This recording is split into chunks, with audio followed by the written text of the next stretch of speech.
في احدى الايام الهادئه كان في كنيسه موجوده وسط قريه ريفيه. صاحب الكنيسه بيحس بصوت براها وبيطلع علشان يشوف في ايه. بيلاقي بعدها 2 من الاطفال موجودين بره في سبت كده وبياخدهم على جوه. صاحب الكنيسه طبعا بيعرف ان في ناس اتخلت عن الاولاد دول وبيقرر يربيهم زي اولاده. بعدها الراجل بيبص كده على اساميهم وبيعرف ان الواد الصغير ابو شعر اسمر ده اسمه يونو، اما العفريت التاني ده بقى اسمه استا وشكله هيطلع عينه يا صديقي. المهم بعد مرور السنين الاولاد بيكبروا. استا بقى عامل زي المجنون وبيزعق على الفاضي والمليان. كل شويه بيروح للاخت في الكنيسه وبيقول لها من فضلك اتجوزيني. البنت ترفضه مهما ترفضه والواد بيزعق ومش سايبها في حالها. فالاخت اول لما بتزهق بتطلع الكتاب السحري وبوم بتديله واحده بتجيب اجله. تفتكر بقى ان استا هيستسلم بعد ما اكل على دماغه يا صديقي؟ لا والله، الواد بيقوم تاني وبيقول لها هتجوزك يعني هتجوزك. فبوم من وراه يونو بيديله على دماغه بيقول له يا ابني انت صدعتني، هي قالت لك مليون مره انا اخت للكل ومش هينفع اتجوزك، فسيبها يلا وامشي. استا طبعا بيتعصب من كلامه وبيقول له مالكش دعوه، الحب بينا حقيقي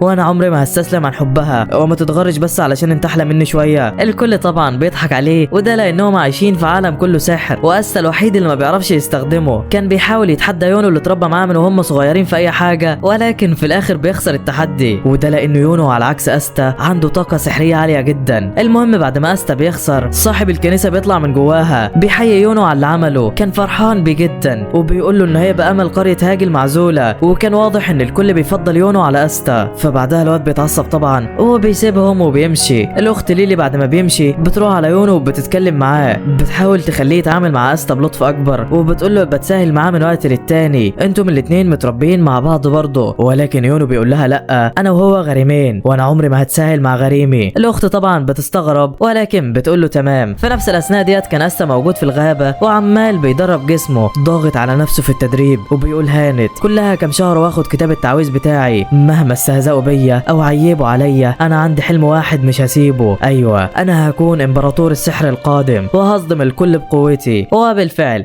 بيعدي الوقت بسرعه وشهر مارس بيوصل. كل اطفال المملكه اللي عندهم 15 سنه بيتجمعوا في المكتبه دي علشان ياخدوا الجريموار بتاعهم واللي هيخليهم يقدروا يستخدموا التعويذ المتقدمه اخيرا ويبقوا سحرة كاملين. استا ويونو طبعا كانوا متحمسين من كميه الناس والكتب اللي هنا، والناس كلها مستنيه الكتب بتاعتهم وفي قمه الانشكاح. طبعا كان في بقى شويه من النبلاء واقفين في المكان ده وعمالين بيستهزئوا بيونو واستا، وده بسبب انهم فقراء وجايين هنا علشان ياخدوا كتابهم السحري. وواحد فيهم بيقول شوفوا الواد ده واقف ازاي، ده شكله شحات شحات مفيش كلام، ويقصد استا بالكلام. بيكمل كلامه بعدها وبيقول سمعت انه من قريه معزوله وما عندوش اي سحر، ده شكلنا هنضحك على الاخر. كل اللي في الكنيسه كانوا واقفين وسامعين تنمر الكل عليهم، وناش كان متعصب جدا وخايف يجرحوهم اكتر من كده. المهم بعد شويه بيخرج لهم الراجل ده، ايوه هو اللي المفروض هيوزع عليهم الكتب وصاحب المكان ده بالكامل. بيعرف الكل انهم هياخدوا الجريموار بتاعهم النهارده وبيشجعهم علشان يبقوا فرسان سحر. بالفعل التعويذه بتاعته اتفعلت والكتب بدات تطير على اصحابها. الكل اخد كتابه، في منهم اللي كان كتابه طويل واللي كان كتابه تخين واللي كان رفيع وهكذا. ولكن وسط كل ده استا كان واقف ومفيش كتاب اختاره. بيقول الحكيم ده امال فين كتابي؟ الراجل اتصدم، ازاي انت ما جالكش كتاب؟ وقال له يبقى هتيجي السنه اللي جايه. كل اللي واقف بدا يضحك عليه وده لانه اول واحد في التاريخ يعملها. استا طبعا بعد ما سمع بالكلام ده احبط جدا ووطى وشه في الارض وما عادش عارف يعمل ايه. الكل كمان كان لسه بيضحك عليه وفجاه كتاب يونو ظهر، ايوه ده الجريموار الاسطوري صاحب النفله الرباعيه واللي امبراطور السحر الاول كان معاه واحد زيه. الكل حرفيا انبهر من حجم القوه والطاقه السحريه ديت. وبعدها يونو قفل كتابه وقال للكل انا هكون امبراطور السحر مش هسيب حد يعديني. استا الغلبان بعد ما شاف وسمع كل اللي حواليه ما كانش مستحمل الصدمه، ضغط على نفسه اكتر وقال له يونو انت سبقتني المره دي بس انا هلحقك في لمح البصر، انا اللي هكون امبراطور السحر مش انت يا يونو. الكل طبعا ضحك واستهزأ بالكلام ده بعد ما سمعه، ويونو ذات نفسه ساب استا يكتر في الكلام ومشى. حرفيا استا مر باصعب يوم في حياته يا صديقي. وصاحب الكنيسه ما كانش زعلان من خسارته ولا حاجه، بالعكس كان فرحان لنجاح يونو وقال لهم هنحتفل بعد ما نرجع. رجعوا فعلا واستا راح على الغابه يفكر في كل اللي حصل. كان زعلان جدا ومش عارف يعمل ايه وعلى وشك انه يستسلم خلاص يا صديقي، ولكن بيشجع نفسه المره اخيره وبيزعق وبيقول مش هستسلم. في نفس الوقت ده بقى كان يونو موجود في المكان ده وفي 2 من الاغنياء محاصرينه. الواد ده بيقول له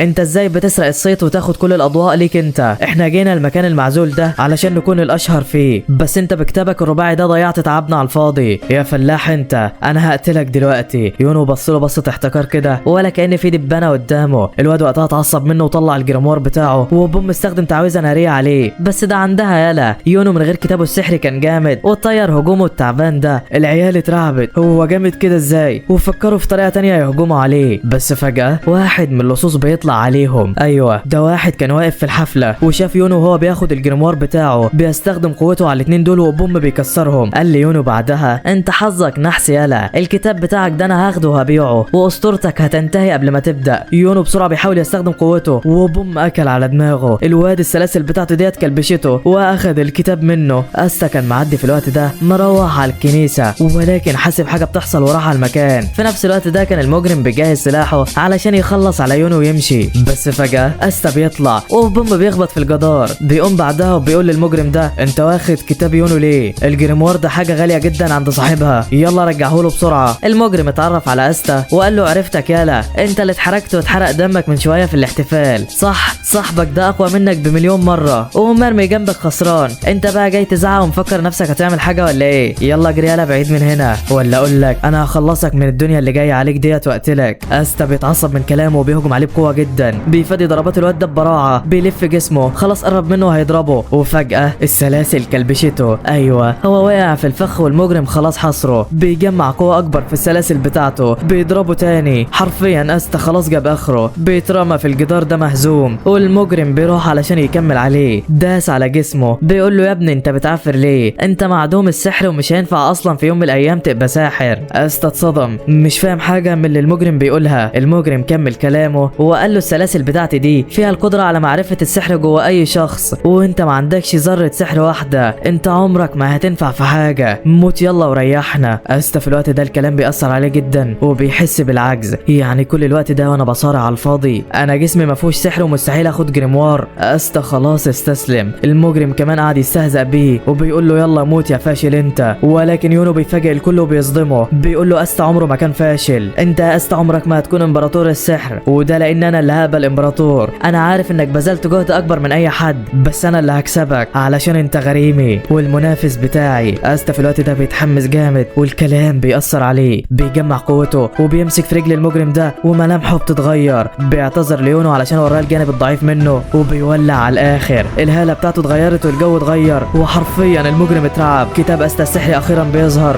والكل واقف مصدوم ويونو حرفيا هيتجنن. الكتاب بعدها بيتفتح قدام استا وبيخرج منه سيف عملاق. المجرم بيصوت من المشهد ده ومستغرب من شكل الكتاب ده. ايوه في جريموار الورقه الرباعيه بيسكن الحظ السعيد، اما كتاب الورقه الخماسيه فبتستوطن الشيطان. استا بعدها بيقف وبيظهر وراه ظل مرعب وشكله هيدغدغ اللي قدامه. المجرم هو كمان كان خلاص هيعملها على نفسه، بيهجم بكل قوته عليه، ولكن انت متخيل انه هيقدر على استا بالكتاب بتاعه يا صديقي؟ لا والله. الواد بعدها بيطير عليه بالسيف بتاعه بوم بيشلوحه، بيرزعه في الجدار ده مهزوم، وحرفيا قوه استا مش طبيعيه. في الوقت ده يونو بص لاستا بصت فخر وانتصار وافتكر اللي عمله ايام زمان لما كان استا ويونو لسه صغيرين، ويونو راح علشان يبعت جواب لواحد صاحب الاب اللي في الكنيسه. يونو هو ماشي رايح للراجل متسول بيشوفه وبيقرر يسرق القلاده بتاعته منه. في الوقت ده بقى استا كان قاعد في البيت وقلقان على يونو جدا وحاسس انه اتاخر ولازم يروح ويدور عليه. بالفعل بعد ما يونو سلم الجواب وخلاص ماشي، المتسول ده بيقفشه بيضربه وبياخد القلاده منه. يونو بيحاول معاه ولكن مش قادر عليه، الراجل كسره خالص، الدمعه فرت من عينه، خلاص حس انه عمره ما هيعرف ياخد قلادته تاني. المجرم بقى كان فرحان وماشي وهوبا لقى الوحش استا بيهجم عليه. المجرم بيضربه مهما يضربه، استا مش راضي يستسلم، بيحاول ياخد القلاده منه. المتسول بعد ما شاف نظرات استا اترعب منه ورمى القلاده وبعدها سابه ومشى. في الوقت ده بقى يونو بيفرح جدا علشان القلاده بتاعته رجعت له وبيجري على استا علشان يلحقه ويشوف ماله. استا بيطمنه عليه وبيقول له ما تقلقش،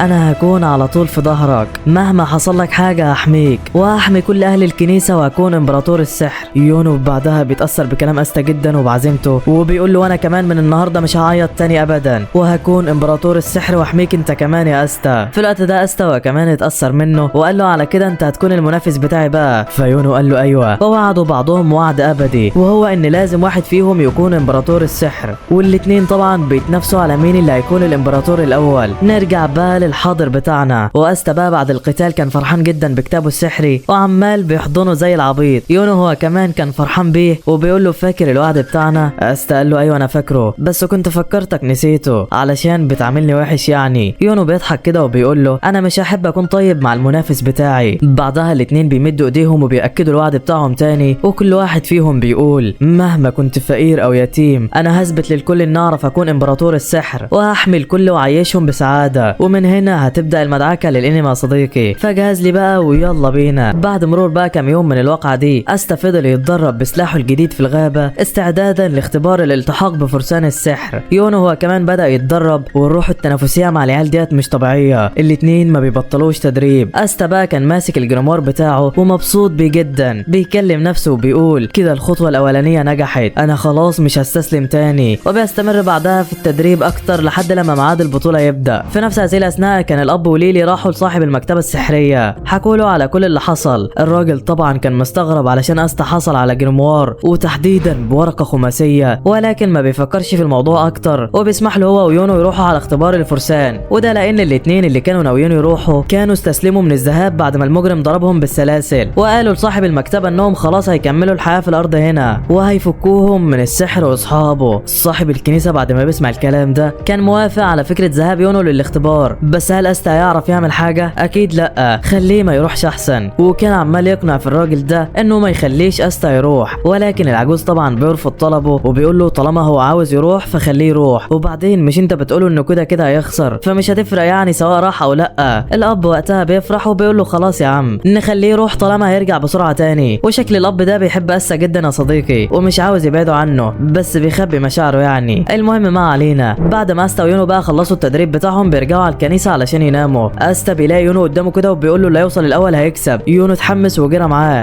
استا كان خلاص هيدخل ويكسب، فبوم يونو طيره انا الكسبان يالا. ده ايه الحلاوه ديت يا عم يونو. بعدها العيال بتنام جنب بعض واستا كان عمال يتكلم وهو نايم. ناش بيسمعه في الوقت ده وتحسه حزين شويه كده. بالفعل تاني يوم واستا بيتدرب، الواد بيروح له على الغابه بيقول له انت بتتدرب ليه؟ انت كده كده هتسقط، الناس الفقراء اللي زينا ما ينفعش يحلموا باحلام كويسه زي دي، لازم ندفن راسنا في التراب والا الكل هيدوس علينا. في الوقت ده استا بيتعصب منه وبيقول له هتستسلم يالا، انا قدامك اهوت، اخدت الجريموار مع اني ما عنديش سحر، لو انت ما استسلمتش هتعرف تعمل اي حاجه. ناش بيسمع الكلام وهو مستغرب، واستا بعدها بيكمل كلامه بيقول له انا بعد ما اخدت الجريموار بتاعي هروح لفرسان السحر وهنضم ليهم، بعدها هكون امبراطور السحر. ناش بيقطعه وبيقول له استحاله يا عم، انت هتروح تترفض وهتيجي. استا قال له اتفرج بس عليا، هثبت لك انك مهما كنت فقير او يتيم او حتى مش لاقي تاكل تقدر تسعد الكل وتكون اقوى واحد وتحمي كل الناس اللي بتحبها. وبوم بيكسر الصخره اللي قدامه وبيقف شامخ شايف حلمه. ناشوا كمان اتاثر من كلامه وعزيمته واتحمس على الاخر. بعدها العيال بيرجعوا على البيت والاب بيجيب لهم اكل كتير احتفالا بمغادره كل من استا ويونو على الاختبار. بيقول لهم بعدها يونو كده كده هينجح ان شاء الله، انما انت بقى يا استا ما تزعلش لو خسرت وجيت، كده كده ما حدش مستنيك تنجح اصلا.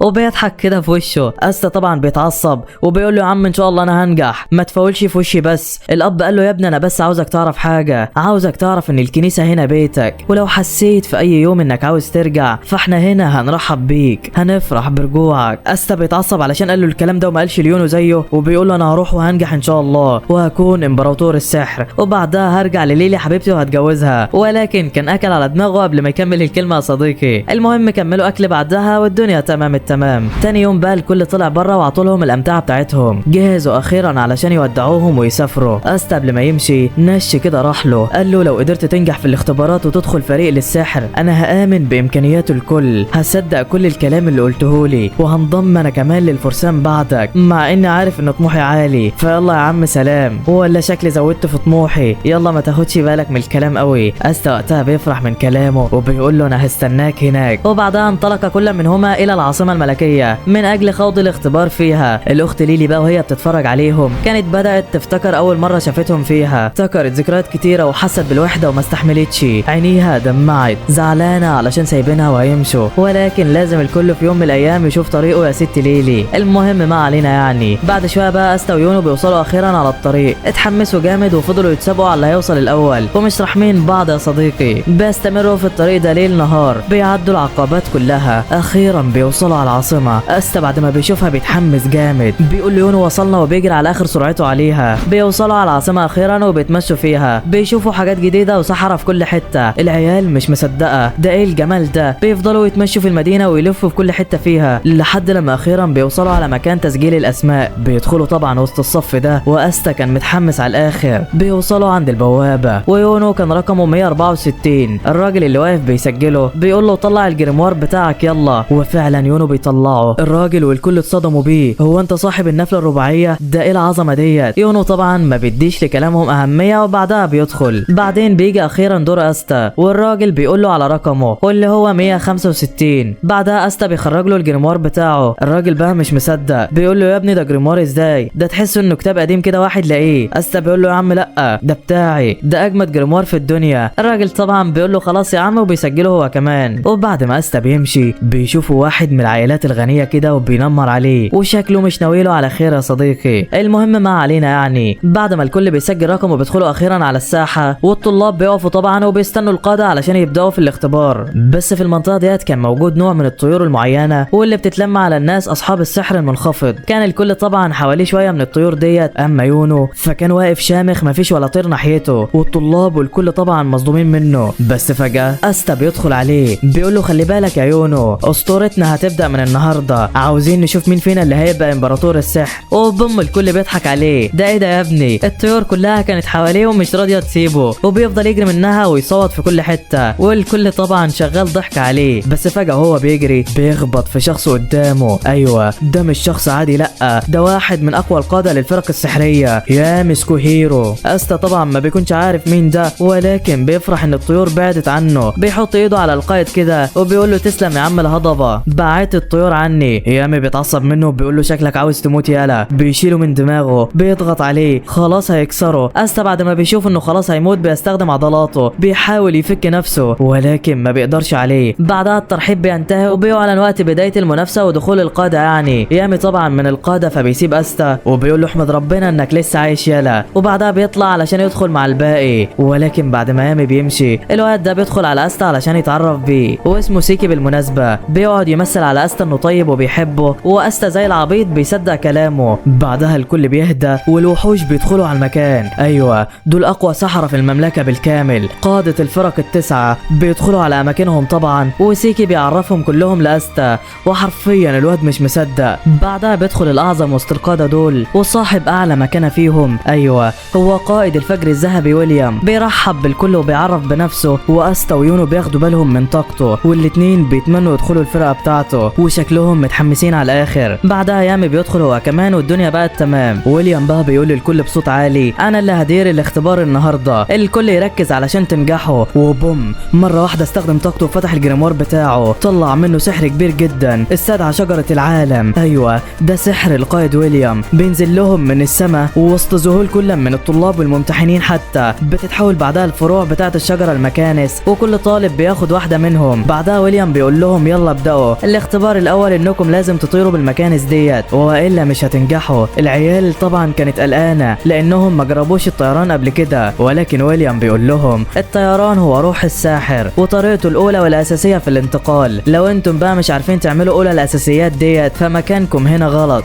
يلا ابداوا الاختبار. العيال وقتها سمعت الكلام وبداوا يجربوا فيه، منهم اللي عرف يطير وفي منهم اللي بيحاول، والقاده طبعا بيتفرجوا وبيحكموا على الناس. بس كان في شخص واحد بيطير باريحيه ولا كانه مولود في السماء. ايوه هو يونو يا صديقي، بيبهر الكل باسلوبه والطلاب حتى اتصدموا منه. على النقيض الاخر بقى كان استا عمال يزعق ومش عارف يحرك المكنسه، وتحسه عار على الصحراء يا صديقي. بيروح له الواد ده بعدها وبيقول له يا عم مش كده، ما تزعقش، استرخي بس كده وطير. وبيطير جنبه. استا طبعا بيحاول يسترخي زيه بس كل حاجه زي قلتها معاه. بتستمر الاختبارات واستا ما بيعرفش يعمل اي حاجه فيهم، وسيكي طبعا كان جنبه وبيعلمه. بيوصلوا اخيرا بقى الى الاختبار النهائي واللي عليه اكتر الدرجات في كل الاختبارات اللي فاتت. ايوه هو المواجهه المباشره، لازم كل طالب يختار واحد تاني وينافسه علشان القاده تشوف مهاراته. قائد الاسود القرمزيه هو كمان بيقوم وبيزعق على اخره، قال لهم السبب الاول والرئيسي لفرسان السحر هو القتال وحمايه المدنيين، لو انتم مش قد المعارك فيلا ارجعوا على بيوتكم، ولكن لو عاوزين تكملوا وتكونوا فرسان سحر فهاتوا اخركم يلا. الكل طبعا اتحمس واللي واقف بيشوف واحد تاني يدخل قصاده علشان يتنافسوا سوا. استا طبعا كان عارف انه ما عملش اي حاجه من ساعه ما جه، وحاول يدور على اي خصم قوي علشان ينافسه. بيبص يمين شمال ما بيكونش فيه ولا واحد معبره الا سيكي. بيقرب من استا كده وبيقول له خلاص يا عم انا هواجهك ما تقلقش يعني. استا طبعا بيفرح جدا وبيشكره على كده. الحكم بعدها بيرص الاتنين وبيقول لهم يلا اصطفوا. استا بيقف كده وسيكي بيروح عليه وبيقرب منه بيقول له عاش عليك يا فلاح،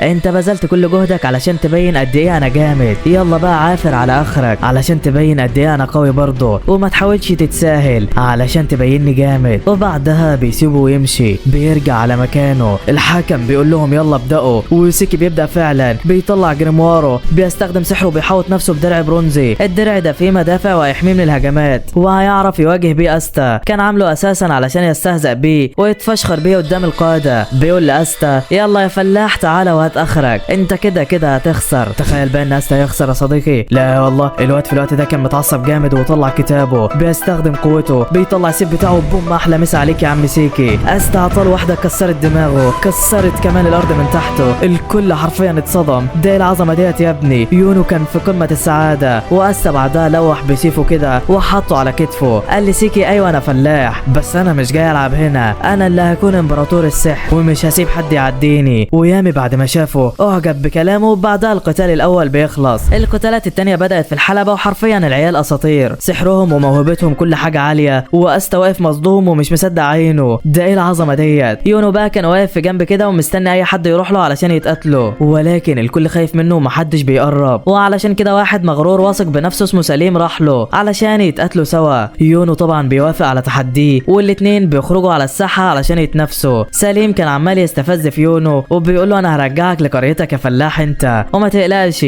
هدفع لك ثمن التذكرة بتاعتك. يونو طبعا ما بيديش لكلامه اهمية، والقتال بيبدأ. سليم بسرعة بيطلع الجريمور بتاعه وبيعمل تعويذة اسطورية. ايوه دي تعويذة برق من المستوى المتقدم. الكل فكر سليم هيفوز بعد استخدامها، بس انت بقى متخيل ان يونو هيخسر قدامه يا صديقي؟ لا والله الواد بيستخدم تعويذة ريح اسطورية اكتر منها، بيكسر كل اللي حواليه. سليم وتعويذته طاروا في الهواء، وحرفيا يونو جلده. بعدها الواد بيقع ويونو بيفوز، واستا والكل حرفيا كانوا مبهورين من القوة ديت. وبعد كده بقى بتستمر القتالات في الساحة لحد بالليل. اخيرا بقى الكل بيتجمع علشان يسمعوا نتيجة الاختبار، واستا ويونو طبعا كانوا منورين. كان في واحد بقى بينده على ارقام الطلاب، ولو في واحد حد اختاره من القادة بيروح على فرقة القائد ده، لكن لو محدش اختاره فبيروح على بيته. بعدها بقى بدأ المعلق ينده على الارقام بتوع الطلاب، وكان كل القادة رافضين معظم الطلاب لحد لما وصلوا عند 164. ايوه ده رقم يونو. وفجأة كل القادة رفعوا ايديهم موافقين على انضمامه. ده ايه العظمة ديت يا ابني؟ كل العيال اللي واقفة كانت مصدومة. هو حد ينفع ينضم للفجر الذهبي اصلا؟ ده ايه الحلاوة ديت؟ يونو طبعا بيختار الفجر الذهبي، وده لانها اقرب طريقة علشان يكون امبراطور السحر. ويليام طبعا بيرحب بيه في فرقته، والدنيا تمام التمام. اخيرا بقى بيجي دور الاسطورة بتاعنا. استا كان واقف متوتر جدا وخايف لما حدش يختاره في الفرقة بتاعته. بيقف فعلا، ولكن مفيش اي عروض. يعني كده هيروح ولا ايه؟ والله استا كان واقف في مكانه مصدوم ومش قادر يتحرك. يعني انا كده هرجع من البداية؟ انا المفروض اعمل ايه؟ وفجأة يامي بيقف له بيقول له ما ده الطبيعي يا ابني، طالما محدش عارف مصدر قوتك محدش هيرضى ياخدك في فرقته. بيفعل قوته، بينزل من على مكانه. الكل اتصدم من حجم القوة ديت. الضغط على استا كان هيموته. وياما قال له بص يالا، انت قلت من شوية انك عاوز تكون امبراطور السحر، انت عارف ده معناه ايه؟ انك لازم تعدي التسعة الموجودين هنا كقادة وتكون اقوى منهم كمان. هسألك السؤال بصيغة تانية، بعد ما شفت الضغط والقوة بتاعتي ديت انت تقدر تقول انك عاوز تبقى امبراطور السحر تاني؟ استا في الوقت ده كانت ايده بترتعش وجسمه كله مضغوط، مش عارف يعمل ايه. بيضغط على نفسه اكتر وبيفتكر حلمه وبيقول له ايوه حتى لو ما قبلتونيش السنة دي هاجي السنة الجاية، ولو اترفضت هاجي اللي بعدها. انا مش هستسلم ابدا، انا اللي هكون امبراطور السحر. وقتها يامي بيشيل سحره وبيضحك كده في وشه، بيقول له انت عجبتني يلا، انا هاخدك لفرقتي، تعالى معايا يلا. استا حرفيا اتصدم، كل اللي واقفين حرفيا اتصدموا. انت بتقول ايه يا عم يامي؟ القائد بقى كمل كلامه، قال له احنا الثيران السوداء اسوأ فرقة سحر في التاريخ، هتتعلم الادب فيها، بس في يوم من الايام كون امبراطور السحر وانا هدعمك. في الوقت ده استا بيفرح جدا وبيفتكر كل اللي عدى عليه. بيفتكر ان محدش صدق الحلم بتاعه، محدش كان مصدق ولا عنده اقتناع انه ممكن يبقى امبراطور السحر، وان ده اول شخص يعترف بيه. بيتحمس جامد وبيزعل اخره وبيقول له من فضلك ضمني لفرقتك. فيامي قال له تمام. وبكده رسميا استا ويونو بقوا فرسان سحر، والدنيا تمام التمام. بعد انتهاء الاختبارات بقى استا ويونو بيروحوا علشان يودعوا بعض، وكل واحد بيروح على الفرقه بتاعته. بس استا بيحس انه عاوز يدخل الحمام وبيجري عليه. دخل فعلا، ولكن سيكي كان واقف مستنيه بره. بيطلع الجرمور بتاعه، بيفعل طاقته وبيطلع سحليه مسمومه، بيدخلها على استا في الحمام علشان تقتله وينتقم من اللي عمله. بس بوم، الاسطوره مسكه. ايوه يونو خلص على سحليته، هدده بالسحر بتاعه، قال له يا ابني انت هبل ولا ايه اللي بتعمله ده؟ لو قربت منه تاني انا مش هرحمك، امشي يلا يا فاشل يا خسران من هنا. فزيكي بعد ما بيشوف قوته بيترعب منه وبعدها بيطلع يجري. استا بيطلع بقى من الحمام وبيودع يونو وبيقول له هنشوف مين فينا هيبقى امبراطور السحر الاول. يونو طبعا قال له هنشوف، وانطلق كل منهما الى وجهته. استا بيوصل متاخر على يامي واللي كان متعصب منه جدا، بيقول له انت جريء يالا علشان خليتني استناك هنا، يلا قدامي على الفرقه. وبيحدفوا من بوابه فنرال المكانيه، بيدخلوا على جوه. دخل فعلا لقى قدامه مبنى كبير جدا، ايوه ده مقر السيران السوداء. الواد لسه رايح علشان يعرف بنفسه وبوم اكلها على دماغه. ده ايه ده يا عم، في عركه هنا حد يحوش. يامي بعدها بصله كده بفخر وقال له مرحبا بيك يا عم في السيران السوداء. في نفس الوقت ده بقى كان يونو انضم هو كمان لفرقه الفجر الذهبي. وصل على القاعده بتاعتهم، اللي هيعلمه بقى كان اسمه كلاوس وباين عليه متعصب جدا، وده لانه بيحتقر الفلاحين او اي حد طاقته السحريه ضعيفه. وشكل يونو هيعاني عما يتاقلم في الفرقه ديت يا صديقي. المهم ما علينا، خلينا نرجع لعمنا استا، واللي كان في الوقت ده لاحس الارضيه بعد ما طار من الهجوم من شويه. بيجي رايح تاني علشان يدخل المقر وبوم احلى هجوم عليه. ده ايه اللي بيحصل جوه بالظبط؟ ايوه في اتنين من الفرقه عمالين يتخانقوا، لك ومجنى بيفضلوا يضربوا في بعض لحد لما القائد بيتعصب، بيضرب الجدار ده وبيكسره. بعدها الكل بيعرف ان القائد وصل، بيقعدوا عند رجليه. القائد بقى بيعرفهم بالعضو الجديد واللي هو استا يعني، وبيقول لهم ده هيكون صاحبكم النهارده فخلوا بالكم منه. استا هو كمان كان بدأ يتعرف بيهم والدنيا بدأت تروق. واول واحد فيهم هو لك، قوي جدا ولكن مهووس بالقتال. بعدها بقى بيجي ماجنا زي ما انت شايف كده يا صديقي، شكله عار. بعدها بقى فانيسا مفيش منها اي فايده. ودي تشارمي بتحب الاكل وبس. وده بقى عقدة الاخت جوش، بيحب اخته وبيعبدها. اما ده بقى فجري محدش يعرف عنه اي حاجه. وانا فنرال وده القائد يامي. اما ده بقى فاسمه جوردن يا عم استا ومالكش دعوه بيه. استا طبعا بيفرح بعد ما بيتعرف بالكل وبيقول له تمام يا عم. بس وقتها ماجنا بيروح لاستا كده وبيقول له انت تعرف ايه اللي بيميز اعضاء الفرقه هنا؟ استا قال له ايه؟ ماجنا قال له التيشيرت بتاعنا، وعلشان تاخده لازم تعدي بمراسم التنصيب الاول. ها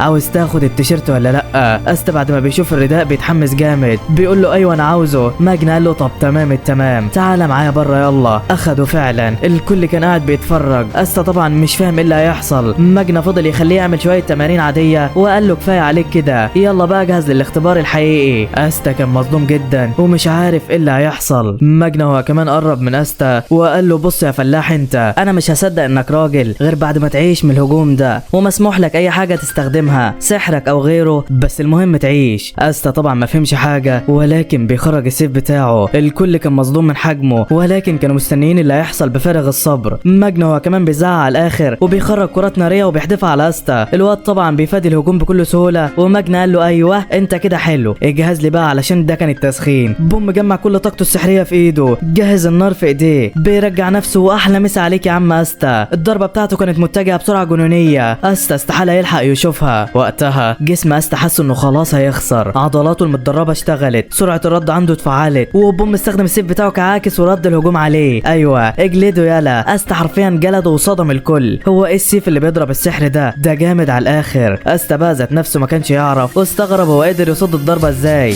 اما يامي بقى فكان مبهور من السيف ده واستغرب من اللي عمله، وشكل استا شد انتباهه يا صديقي. المهم بقى في الوقت ده ماجنا كان طلع من النار ديت وجرى على استا، كان فرحان جدا بيه علشان قدر يعدي من الهجوم بتاعه ونجح في الاختبار. بيعرفوا بعدها انه كمان من قريه ريفيه زيه جنب قريه هاجي بتاعته بالظبط، والاتنين بقوا في قمه السعاده. كل افراد الفرقه هم كمان جروا على استا والدنيا تمام التمام. بعدها ماجنا بيطلع الرداء بتاع استا بيديهوله، بيقول له رسميا كده انت بقيت واحد مننا، البس هدومك يلا يا بطل. استا في الوقت ده كان اتأثر جدا وحس بالفخر بنفسه، بيلبس الرداء بتاعه وفانيسا بتظبطه على مقاسه. ده ايه الحلاوه ديت يا جدعان؟ استا بقى كان فرحان جدا جدا وتحس ان الفرحه مش سايعاه، ورسميا كده بقى فارس سحر بشكل رسمي. في نفس المكان ده بقى وتحديدا في القاعده بتاعتهم كان في واحده انضمت للفرقه مع استا ولكن ما عدتش بكل ده، كانت بتراقب كل حاجه وشكل الموضوع مش على مزاجها يا صديقي، واسمها نويل بالمناسبه. بعد الاحتفال الجميل ده استا بيرجع على المقر وماجنا بيوديها على اوضته، بيقول انا عارف انها متوسخه شويه بس مع النظافه هتبقى تمام. كان مفكر بقى ان استا هيبقى زعلان علشان الاوضه وسخه وكده وما كانش عارف يقول له ايه،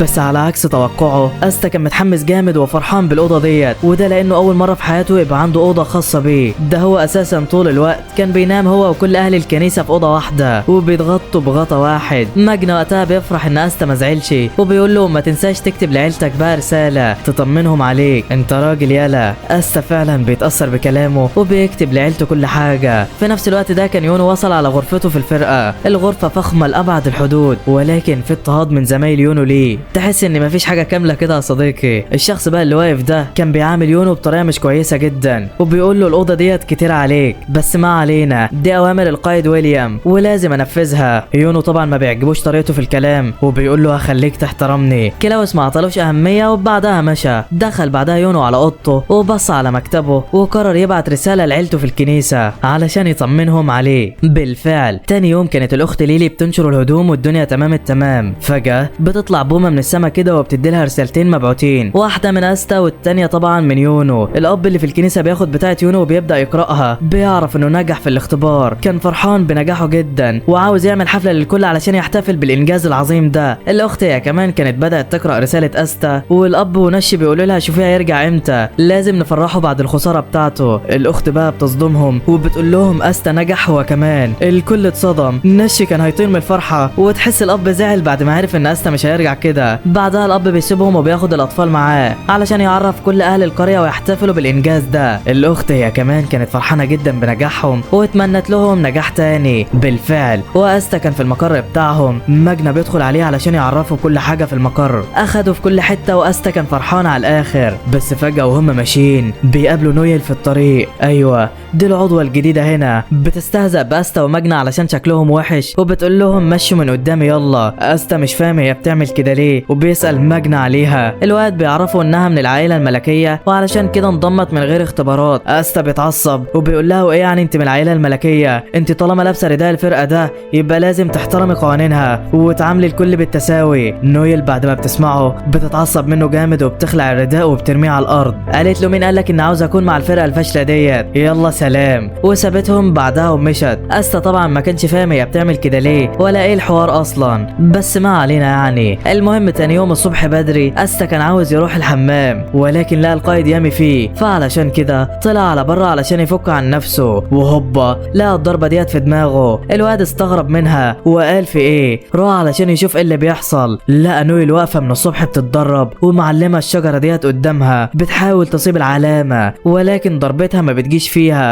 تضرب مهما تضرب ولكن كل ضرباتها في الفاضي، وأستا الضربات كل شوية بتروح عليه. في الوقت ده بقى ونويل بتتدرب كانت بدأت تفتكر الماضي بتاعها. افتكرت قد ايه الناس اتنمرت عليها بسبب فشلها في التحكم بالسحر. زعلت جامد. افتكر كمان اخواتها وهم بيستهزئوا بيها علشان هي مستواها ضعيف كده. وبيتضح كمان ان نوزيل قائد فرقة النسور الفضية هو اخوها، ولكن رفض يدخلها على فرقته ورماها هنا علشان هي ضعيفة مش اكتر. بتجمع قوتها وبتضرب تاني ولكن برضه ما بتصيبش الهدف. وقتها بقى أستا بيشوفها وبيقول لها عامله ايه يا نويل؟ البنت اترعبت، قالت هو دلوقتي هيتنمر عليا زيهم، هيقول عليا ضعيفة. بتجمع قوتها وبتحاول تضربه وتبعده من هنا. طاقة بتكبر اكتر وبتجري ورا أستا والواد مش عارف يعمل ايه ولا يروح فين. كل اللي في الفرقة هما كمان حسوا بالطاقة ديت وطلعوا بره علشان يشوفوا ايه اللي هيحصل. بوم الكل اتصدم. طاقة نويل السحرية خرجت عن السيطرة وشكلها هتدمرهم كلهم وتموت معاهم يا صديقي. يامي بيفكر في حل بقى علشان يلحقها وينقذ الكل ولكن مفيش حاجة في دماغه. وقتها يامي بيلاقي أستا طاير كده على دراعه فبيشقطه. بيقول له انت بتعرف تقطع السحر يالا؟ أستا قال له ايوه. يامي قال له طب يلا قطعها، وبوم حدفه باقصى قوته. يامي ما بيهزرش. أستا وهو طاير بيستخدم جرمواره وبيطلع السيف بتاعه بيخلص على سحر نويل، والبنت بتفوق اخيرا وبترجع لطبيعتها. فينرال هو كمان بيلحقهم الاتنين وبيستخدم سحره المكاني علشان ما يموتوش من الوقعه. نويل بقى وهي واقعه كانت قلقانه جدا، قالت هما كلهم هيتنمروا عليا دلوقتي، خلاص بتعيط. وفجاه أستا بيقول لها ايه العظمه ديت؟ انت قوتك جامده كده ليه؟ انا غيران منك. نويل مصدومه، هما مش هيشتموها زي اخواتها ولا ايه؟ ماجنا والكل هما كمان رحبوا بيها، قالوا لها مشكلتك انك مش عارفه تتحكمي في السحر، ده الموضوع بسيط خالص، هتتعلمي هنا وهتبقى عظمه. احنا اصلا السيران السوداء كلنا كنا مجموعه فشله وما تقلقيش يعني ما حدش هيعيب عليكي ولا على اي حاجه. نويل في الوقت ده كانت اول مره تسمع حد بيمدحها. فانيسا كمان بتلبسها التيشيرت بتاعها وقالت لها نورت السيران السوداء يا نويل. أستا بعدها مدلها ايده والدنيا تمام التمام. بعد الترحيب الجميل ده واحتفال الكل بنويل بيعملوا وليمه والكل بياكل فيها والدنيا اخر روقان. بعدها اخيرا بيحين موعد اول مهمه لأستا كفارس سحر هو ونويل، وكانت المهمه بسيطه وعباره عن اصطياد شويه من الخنازير البريه الموجوده في ارض شخص يدعى سيهي. أستا ونويل طبعا كانوا مفكرين ان الخنازير البريه من اسمها حيوانات لطيفه ولكن ما يعرفوش اللي مستنيهم يا صديقي. المهم العيال بتجهز وماجنا بيجهز لهم الموتوسيكل الموتوسيكل بتاعه علشان يوصلهم. بيركبوا فعلا، شكل الدنيا سهله على الاخر، ولكن انت متخيل ان الدنيا هتكون بالسلاسه ديت يا صديقي؟ لا والله، في الوقت ده كان في مجموعه من المجرمين وصلوا على القريه ديت، قتلوا شويه من الخنازير البريه وبعدها دخلوا على المدينه، وشكلهم مش ناويين على خير يا صديقي. استوى كمان وماجنا ونويل وصلوا على الغابه، بداوا يصطادوا في الخنازير اللي هم جايين علشانها. الخنازير ما كانتش سهله في الاول، كانت مطلعه عينيهم ومجريه استا قدامها. نويل قال ايه بقى، بتتحمس وبتحاول تضربهم بسحرها، بس بوم بتيجي في استا في الاخر. مساعده ملهاش لازمه، تستحق اللايك. المهم استا بعد شويه بيتاقلم على قوه الوحوش ديت وبيطلع السيف بتاعه وبيخلص عليهم. بعد القضاء عليهم بقى استا بيشيل له شويه منهم، وماجنا بيشيل واحد كده على قده. بيكونوا بقى متجهين على قريه رايكا، واللي اتضح ان دي قريه ماجنا الام، واللي كان عايش فيها قبل ما يكون فارس سحر، بس كان مشاغب جدا وبتاع مشاكل، بيعاند في الكل وبيضربهم. وعلشان كده العمده سيهو وقف له، ضربه، علمه الصح وخلاه ينضم لفرسان السحر. يعني من الاخر كده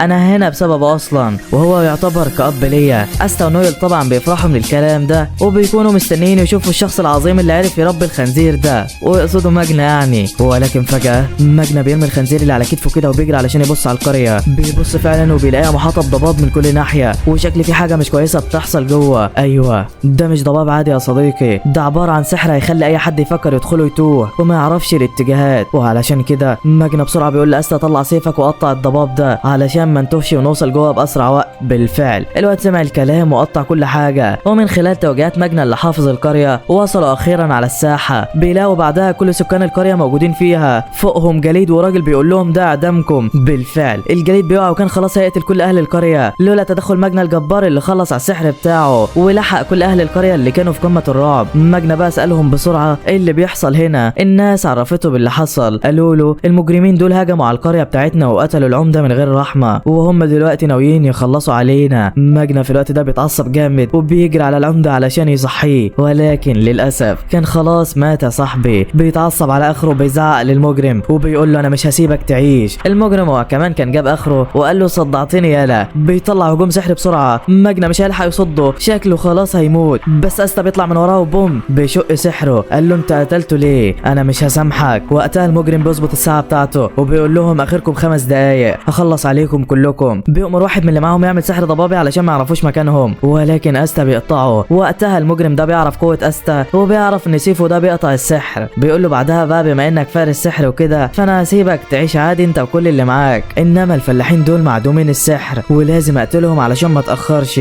يلا بقى يا حبيبي من هنا. استا في الوقت ده بيفتكر ذكرياته والكلام اللي دايما كان بيسمعه وهو صغير، بيتعصب على اخره. بيقول له الناس اللي مش عاجبينك دول انا واحد منهم، ما تتخيلش انك هتعرف تلمسهم وانا واقف. وقتها المجرم بيقول له طيب ورينا هتعمل ايه يا عم الشاطر. بوم مره واحده استخدم تعويذه مركبه من الضباب والجليد مع بعض. العيال اتحصرت من كل اتجاه، الجليد بينزل عليهم وخلاص شكله هيقتلهم. تفتكر بقى ان ده يفرق معاه يا صديقي؟ لا والله، استا وماجنا بيفعلوا قوتهم وبيخلصوا على كل الجليد بتاعه. المجرم بيهاجم عليهم تاني والعيال بيصدها برضه. نويل هي كمان كانت استخدمت قوتها وحاولت تضربه، ولكن للاسف الضربه ما بتصيبوش. شويه من الهجمات هي كمان وصلت لاهل القريه اتعوروا منها. نويل هي كمان بقت محتاجه الحمايه زيهم، خلاص حست انها عائق عليهم. المجرم هو كمان زود الهجمات عليهم والعيال خلاص ما عادوش قادرين يستحملوا، خلاص السكان هيموتوا. نويل كانت مرعوبه جدا، فكرت تهرب وتسيبهم، ولكن فجاه البنت الصغيره ديت بتقول لها احميني بالله عليكي. نويل وقتها بتتعصب من نفسها، طاقتها بتشتعل، بيظهر لها تعويذه جديده في الكتاب بتاعها بتعملها عليهم، والتعويذه ديت بتعمل حمايه بتصد كل هجمات المجرم وبتحمي كل المواطنين كمان، ومفيش اي حاجه بتقدر توصل لهم. ده ايه العظمه ديت يا ست نويل. ماجنا واستا والكل حرفيا كانوا مصدومين من قوتها، والعيال بقوا في قمه السعاده. المجرم هو كمان كان مستغرب ولسه ما استوعبش الموقف، وهوبا استا كان بيجهز نفسه، بينطلق عليه بكل قوته، بينجح يوصل له فعلا، بيضربه. الكل انبهر، يا ترى استا خلاص كسب؟ لا والله، المجرم كان عامل فخ لاستا، خلاه يتزحلق قبل ما يوصله وما يضربوش بكل قوته، وقال لي الواد كده دي نهايتك. بيجمع قوته وبيديله النهايه في بطنه، بيرميه على الارض، بيعدي من جنبه بعد ما هزمه وبيقول له ارتاح للابد يالا. بيفضل يقرب من الحاجز بتاع نويل علشان يشوف هيدخله ازاي. وماجنا هو كمان في الوقت ده كان سحره قرب يخلص، مش عارف يعمل ايه مع الكلب ده، بيعصر في دماغه ما بيلاقيش حل وشكله خلاص هيستسلم ويموت. ولكن فجأة الاسد بيقف من تاني، بيقول له مش هخسر، بيهجم عليه بكل قوته، ولكن المجرم برضه بيضربه. استا بيقف تاني، بيهجم عليه من جديد، مش راضي يسيبه. المجرم عمال يضربه، مستغرب ازاي هو بيقاوم او بيقدر يقوم وسط الجروح ديت. هو انت جسمك من حديد يالا ولا ايه؟ استا ما بيردش عليه وما بيكونش شايف قدامه غير المدنيين اللي لازم يحميهم. وقتها بقى مجنى بيتأثر من المشهد ده وبيتحمس جامد، بيضرب نفسه بالبوكس وبيفعل كل طاقته، بيطلع من الحاجز ده. بيقول لأستا بعدها انت راجل بحق وحقيقي يالا، ركز معايا بقى في الهجوم ده علشان هيبقى الاخير. الواد فهم هو يقصد ايه، والمجرم طبعا ما عطاش لكلام مجنى اهميه، قال له هات اخرك يالا. بالفعل الواد بيفعل كل قوته وبوم بيحدفوا عليهم. المجرم بيصد كل هجماته بسهوله، مجنى بيقع من التعب، الجليد كان فوق وبينزل عليه وخلاص شكله هيموت على الفاضي. تخيل بقى ان الهجوم ده كان على الفاضي يا صديقي. لا والله، هوب مره واحده استا من وراهم بيرجع لهم الهجوم بتاعه، بيقول لهم احلى مسا عليكم. نويل هي كمان كانت لحقت مجنى بسحرها وما حصلوش اي حاجه. المجرم بقى كان لسه مولع من الهجوم بتاع مجنى، بيحاول يطفي النار بسحره علشان يهرب. تخيل بقى ان استا هيسيبه يهرب يا صديقي.